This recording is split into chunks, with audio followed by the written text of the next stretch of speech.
Hola, buenos días. Mi nombre es Isabela Sánchez y yo les voy a hablar sobre la evolución de salario y la economía hiperinflacionaria. ¿Dónde inicia el salario? Las primeras regulaciones del salario mínimo se produjeron en Australia y Nueva Zelanda, en el estado de la Victoria. Se aprobó el Employers and Employers en el año 1890. Esta ley surgió por la presión del movimiento obrero, a raíz de las protestas de los obreros donde exigían un salario mínimo por el trabajo realizado, para así poder asegurar su subsistencia. Por su parte, la denominada huelga marítima en Nueva Zelanda en 1890 provocó que allí se aprobase el salario mínimo. Fue regulado por la Ley de Arbitramiento y Conciliación Laboral en 1894. México fue pionero en tantas cuestiones relativas al reconocimiento de derechos sociales en las primeras décadas del siglo XX. Aprobó el salario mínimo a través del artículo 123 de la Constitución de 1917, cuando se ordena que el salario mínimo debe satisfacer las necesidades normales de la vida del obrero, su educación y sus placeres honestos. Massachusetts fue el primer estado norteamericano que aprobó el salario mínimo en 1912. El ejemplo cundió y 13 estados y el Distrito de Columbia lo aprobaron también, aunque se generó un conflicto con el Tribunal Supremo porque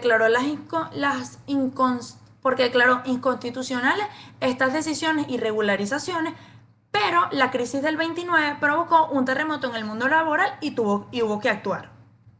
En la presente tabla se muestra el salario en Venezuela entre los siglos XX y el siglo XXI. Dice que el 14 de enero de 1928 el salario mínimo era de 75.000 bolívares. El 1 de mayo del 98 fue de 100.000 bolívares, igual que en el 5 de abril del 99. El 1 de mayo del 2000 hubo un incremento de 144.000 bolívares y así sucesivamente hasta el 1 de mayo del 2007, donde muestra la tabla que el salario mínimo llegó a 614.790 bolívares. La economía hiperinflacionaria. Venezuela fue un país con precios estables desde 1950 hasta 1983.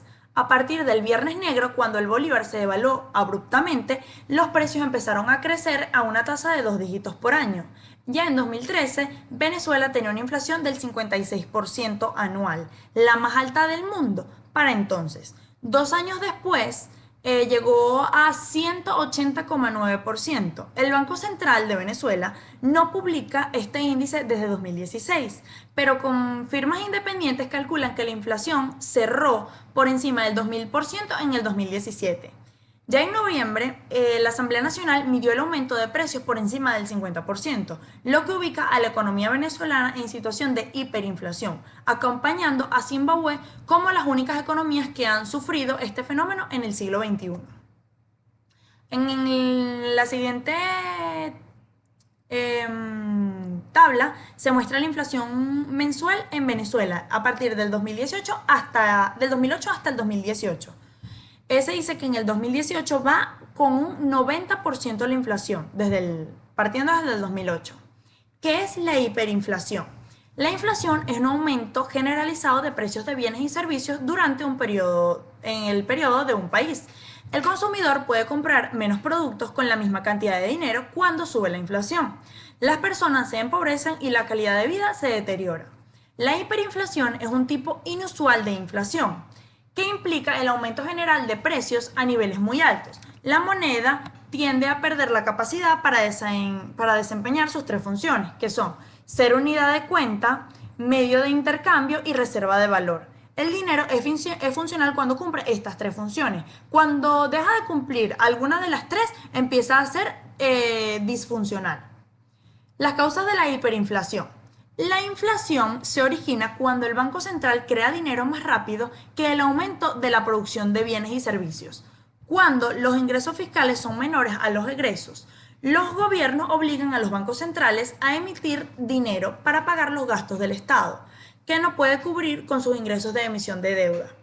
Este proceso se llama monetización del déficit fiscal y es una de las principales causas de fenómenos inflacionarios Y entre ellos, el desbalance en el nivel de producción y la cantidad de dinero en la economía puede alcanzar la proporción que desencadena procesos hiperinflacionarios.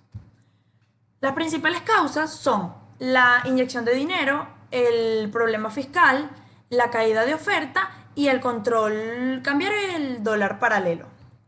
Las consecuencias de la hiperinflación. La principal consecuencia de la hiperinflación es el crecimiento súbito de la pobreza. Como no se puede anticipar el ritmo en que suben los precios, los ingresos en términos reales se rezagan y los ciudadanos pierden capacidad de compra.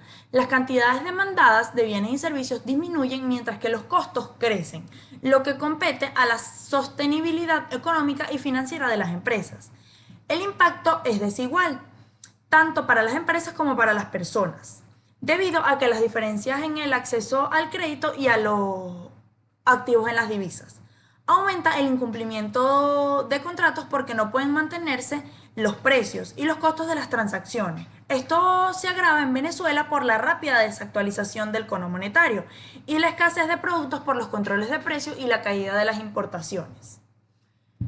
Las soluciones que escribe Liping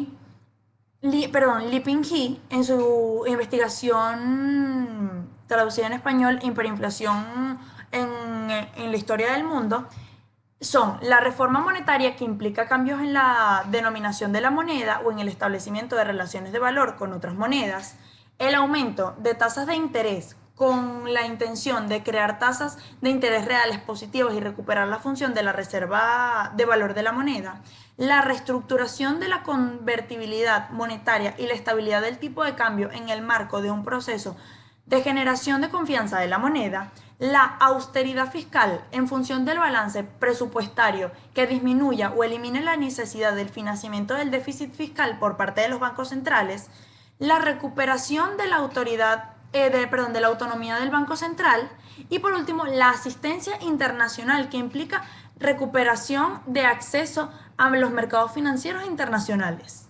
Gracias.